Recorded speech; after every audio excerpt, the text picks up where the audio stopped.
والحمد لله كما هو أهله والصلاة والسلام على أشرف الأنبياء والمرسلين أبي القاسم محمد اللهم صل على محمد وعلى أولاده الطيبين الطاهرين المعصومين ولعنة الله على أعدائهم من الآن إلى يوم الدين. أما بعد، قال الله تعالى في القرآن المجيد والفرقان الحميد: بسم الله الرحمن الرحيم. قل لا أسألكم عليه أجرا إلا المودة في القربى. صلوات پڑھیں. اللہم صل علی محمد. خداوند متعال سورہ شورى میں ارشاد فرما رہا ہے کہ اے نبی، اے میرے رسول، امت سے کہہ دیجئے قُلْ لَا أَسْأَلُكُمْ کہ میں تم سے کوئی سوال نہیں کرتا، کوئی چیز کی طلب نہیں رکھتا، إِلَّا الْمَوَدَّةَ فِي الْقُرْبَى، مگر صرف اور صرف اپنے قرابت داروں، اپنے عزیز کی مودت کی آپ سے سوال کرتا ہوں۔ جب رسالت کا کام مکمل ہو گیا، آپ صلی اللہ علیہ وآلہ وسلم نے تبلیغ کا کام انجام دے دیا، دین لوگوں تک پہنچا دیا، تو لوگوں نے سوال کیا کہ اے رسول، آپ نے ہمیں حق کا راستہ دکھایا، تو ہمارا حق بنتا ہے کہ ہم آپ کو کچھ نہ کچھ عطا کریں، ہم آپ کو کوئی نہ کچھ اجر دیں، اس کے عوض میں کوئی چیز ہم آپ کو دیں۔ تو رسول خدا صلی اللہ علیہ وآلہ وسلم نے فرمایا: اجری علی رب العالمین، کہ جو میرا اجر ہے وہ میرے رب العالمین پر ہے۔ جس رب پچھلے گزشتہ انبیاء نے تمام امتوں سے یہی کہا کہ جو میرا اجر ہے وہ میرے پروردگار کے پاس ہے۔ تو لیکن جو امت محمدی ہے، انہوں نے بار بار اصرار کیا اور زور ڈالا کہ اے رسول، ہم آپ کو کچھ عطا کرنا چاہتے ہیں، ہم آپ کو کچھ تحفہ دینا چاہتے ہیں، تاکہ جو ہمارا من ہے وہ ٹھنڈا ہو جائے، تاکہ ہم پر کوئی بوجھ نہ رہے۔ تو جب خداوند متعال نے امت کے اس حال کو دیکھا کہ امت بار بار اصرار کر رہی ہے، بار بار ضد کر رہی ہے کہ اے رسول، ہم آپ کو کچھ اجر دینا چاہتے ہیں رسالت کے بدلے میں، تو خداوند متعال نے آیت نازل فرمائی اور فرمایا کہ اے رسول، کہہ دیجئے، ان سے فرما دیجئے کہ میں تم سے کسی اجر کا طلبگار نہیں ہوں، لیکن اگر تم پھر بھی مجھے کچھ نہ کچھ دینا چاہتے ہو تو میرے عزیزوں کی مودت دے دو۔ اور مودت کس چیز کا نام ہے؟ محبت تو ہم نے نام سنا ہے، لیکن مودت کیا چیز ہے؟ تو خود نانا حسنین، جد حسنین، رسول خدا صلی اللہ علیہ وسلم فرماتے ہیں کہ جس پر دنیا کی تمام محبتیں قربان ہو جائیں اس کا نام مودت ہے۔ دنیا کی محبت کیا ہے؟ مال کی محبت، جائیداد کی محبت، گاڑی کی محبت، اولاد کی محبت، ماں باپ کی محبت، اپنی بیوی کی محبت، پیسے کی محبت، یہ سب دنیا کی محبتیں ہیں۔ اور جس پہ یہ ہر چیز قربان ہو جائے اس کا نام مودت ہے۔ یعنی کہ اگر ہم محمد و آل محمد علیہ السلام سے محبت کرتے ہیں تو ہم گویا رسالت کا حق ادا نہیں کر رہے، کیونکہ محبت جو ہے وہ دنیا کی محبت کا نام ہے۔ جس چیز جو دنیاوی چیز ہے اس سے اگر ہم پسند کرتے ہیں، اس کی ہم عشق کرتے ہیں تو اس کا نام محبت ہے۔ لیکن اس محبت کو ہم مودت تب کہیں گے جب اس محبت میں باقی دنیا کی تمام محبتیں قربان ہو جائیں تو اس کا نام مودت ہے۔ جہاں آپ کو اپنے بچے قربان کرنے پڑیں، جہاں آپ کو اپنی بیوی قربان کرنی پڑے، جہاں آپ کو اپنا گھر بار چھوڑنا پڑے، جہاں آپ کو جائیداد چھوڑنی پڑے، جہاں آپ کو جاہ و جلال اپنا چھوڑنا پڑے، اس کا نام مودت ہے۔ اور جن لوگوں نے امام حسین علیہ السلام کا ساتھ دیا، انہوں نے مودت کا حق ادا کیا۔ انہوں نے اپنی بیوی بچوں کو نہیں دیکھا، انہوں نے اپنی جائیدادوں مال و دولت کو نہیں دیکھا، بلکہ رسول خدا کے لخت جگر کی مدد کے لیے، ان کی نصرت کے لیے میدان میں آ گئے۔ تو اب ہم اپنا مشاہدہ کریں، اپنے اوپر نظر ڈالیں، اپنا ایک محاسبہ کریں، اپنا حساب و کتاب کریں کہ کیا ہم محبت کر رہے ہیں یا مودت کر رہے ہیں، یا صرف مودت کا نعرہ لگا رہے ہیں یا واقعی مودت کا حق ادا کر رہے ہیں۔ تو آج کل جیسے کہ حالات بہت پیچیدہ ہیں، فلسطین میں جنگی خانہ آبادی شروع ہے، جنگ چھڑی ہوئی ہے، تو اگر ہمیں کوئی کہے یا امام زمانہ عجل اللہ فرج و شریف کا ظہور ہو جائے، اعلان ہو جائے کہ امام مہدی علیہ السلام تشریف لے آئیں، اور وہ ہمیں کہیں کہ آؤ میرا ساتھ دو، اپنا گھر بار چھوڑ دو اور فلسطین کو آزاد کرواؤ، کشمیر کو آزاد کرواؤ، یمن کو آزاد کرواؤ، تو ہم اپنے اندر جھانکیں کہ کیا ہم واقعاً اس وقت لبیک یا امام کہیں گے، یہ کہیں گے کہ اے امام میں حاضر ہوں۔ اس وقت ہمیں اندازہ ہوگا کہ ہم مودت کر رہے ہیں یا محبت کر رہے ہیں۔ بار محمد و آل محمد صلوات اللہم صلی علی محمد۔ تو کچھ لوگ سوال کرتے ہیں جو ہمارے دوسرے مکاتب فکر ہیں، اہل سنت برادران ہو گئے وغیرہ وغیرہ، وہ اعتراض کرتے ہیں کہ جو آپ کہتے ہیں نا قُلْ لَا أَسْأَلُكُمْ عَلَيْهِ أَجْرًا إِلَّا الْمَوَدَّةَ فِي الْقُرْبَى، اس میں جو قرابت دار ہیں، جو نزدیک ترین لوگ ہیں، وہ ان کی ازواج بھی ہیں، وہ ان کے اصحاب بھی ہیں، تو ان سب سے ہمیں مودت کرنی چاہیے۔ جبکہ آیت تطہیر یہ واضح کر رہی ہے کہ رسول خدا کے قرابت دار کون ہیں، وہ 5 ہستی ہیں، ہم فاطمۃ و ابوہا و بعلہا و بنوہا، جو حضرت جبرائیل علیہ السلام نے رب عزت سے سوال کیا کہ اے خدا یہ کون سی ہستی ہیں، تو خداوند متعال نے فرمایا کہ ہم فاطمۃ، یہ فاطمہ سلام اللہ علیہ ہیں، یہ ان کے والد بزرگوار ہیں رسول خدا صلی اللہ علیہ وسلم، اور یہ ان کے شوہر نامدار مرتضیٰ علیہ السلام، اور یہ ان کے بچے شریفین حسنین کریمین ہیں۔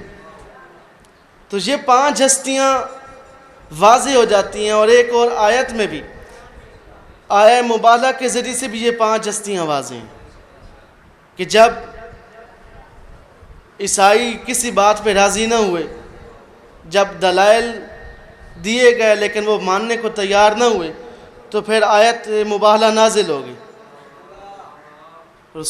خداوند متعال نے کہا ہے رسول کہہ دیجئے، کیا کہہ دیجئے، ندعو ابناءنا ابناءکم نساءنا نساءکم وانفسنا انفسکم، کہ اے رسول ان کو کہہ دیجئے کہ ہم اپنے بیٹوں کو بلاتے ہیں، تم اپنے بیٹوں کو بلاؤ، ہم اپنی عورتوں کو بلاتے ہیں، تم اپنی عورتوں کو بلاؤ، ہم اپنی جانوں کو بلاتے ہیں، تم اپنی جانوں کو بلاؤ۔ تو اس وقت کون سی جانیں آئیں، کون سی عورتیں آئیں اور کون سے بیٹے رسول خدا صلی اللہ علیہ وسلم کے ساتھ میدان مباہلہ میں آئے؟ باقاعدہ روایات میں ہے، صحیح بخاری میں بھی ہے کہ وہ جو بیٹے تھے وہ حسنین کریمین تھے، امام حسن علیہ السلام اور امام حسین علیہ السلام، اور جو خواتین کی سردار ہیں سیدہ نساء العالمین بی بی فاطمہ الزہرا سلام اللہ علیہ، صلی علی محمد اور ان کے شوہر جو رسول خدا کی جان ہیں، جو رسول خدا کا نفس ہیں، وہ میدان میں آئے اور وہ مولا مرتضیٰ علی ابن ابی طالب علیہ الصلوۃ والسلام کے ذات۔ اللہم صلی علی محمد۔ تو ایک سوال اور بھی کیا جاتا ہے کہ بڑا مشہور ہے، یہ معاملہ چھڑا رہا کافی 2-3 سالوں سے، کہ سوال کرتے ہیں کہ مولا علی علیہ الصلوۃ والسلام انبیاء سے کیسے افضل ہیں؟ تو ایک تو علامہ امین شہیدی صاحب نے بھی جواب دیا، وہی جواب میں آپ کے بھی گوش گزار کی دیتا ہوں۔ انہوں نے کہا کہ ہم رسول خدا صلی اللہ علیہ وسلم کے ذات اقدس کو سوال کیا کہ کیا ہم تمام انبیاء کا سردار مانتے ہیں یا نہیں مانتے؟ ان سب نے، علماء دیوبند بھی تھے، علماء اہل سنت بھی تھے، علماء اہل حدیث بھی تھے، انہوں نے سب نے کہا کہ ہم واقعی نہیں ان کو سردار مانتے ہیں کہ وہ تمام انبیاء کے سردار ہیں۔ پھر انہوں نے کہا کیا ہم ان کے بالوں کو تمام انبیاء کے بالوں سے افضل مانتے ہیں؟ انہوں نے کہا ہم مانتے ہیں۔ پھر انہوں نے کہا کہ ان کے دندان مبارک کو ہم تمام انبیاء سے افضل مانتے ہیں یا نہیں؟ تو انہوں نے کہا ہم مانتے ہیں۔ اسی طرح وہ تمام بدن کے جو اعضاء ہیں انہوں نے گنوائے، انہوں نے تسلیم کیا کہ ہم افضل مانتے ہیں۔ تو حضرت علامہ نے کہا کہ اگر آپ ان کی ظاہری بدن کو ان سے افضل جان رہے ہیں تو جو رسول کی جان ہے، جو نفس رسول ہے، تو کیا وہ افضل نہیں ہو سکتے؟ یا علی یا، تو جو جان رسول ہو، جن کے دندان مبارک تمام انبیاء کے دندان سے افضل ہیں، تو ان کی جان بھی رسول خدا کی افضل ہے۔ بار محمد وآل محمد صلوات اللہم صلی علی محمد۔ اور یہ تو آپ کو مشہور حدیث ہے کہ من کنت مولا فہذا علی مولا، کہ جس کا میں مولا ہوں اس کے علی مولا ہے، یعنی کہ تمام انبیاء کے مولا بھی رسول خدا ہے۔ تو گویا جو رسول خدا کے جو مولا ہیں، جو رسول خدا کے بھائی مولا کائنات وہ بھی مولا ہیں، تو اس میں بحث کی کوئی گنجائش بھی نہیں ہے۔ بار محمد وآل محمد صلوات صلی علی محمد۔ تو حدیث کے جملے ہیں کہ حاسبو قبل ان تحاسبو، کہ اپنا حساب کر لو اس سے پہلے کہ تمہارا حساب و کتاب کیا جائے۔ کتنے ہی مومنین، کتنے ہی بزرگان ہم دیکھتے ہیں کہ جو ہم سے جدا ہو گئے، جتنے بھی ہمارے قریبی تھے، ہمارے عزیز تھے، وہ ہم سے بچھڑ گئے، تو ہم نے بھی بچھڑ ہی جانا ہے۔ مولا کائنات کا جملہ ہے کہ تم خوف زدہ نہ ہو، غمگین نہ ہو، کہ جو تم سے بچھڑ گئے ہیں، جو تم سے جدا ہو گئے ہیں، تم بھی ان سے جا ملو گے۔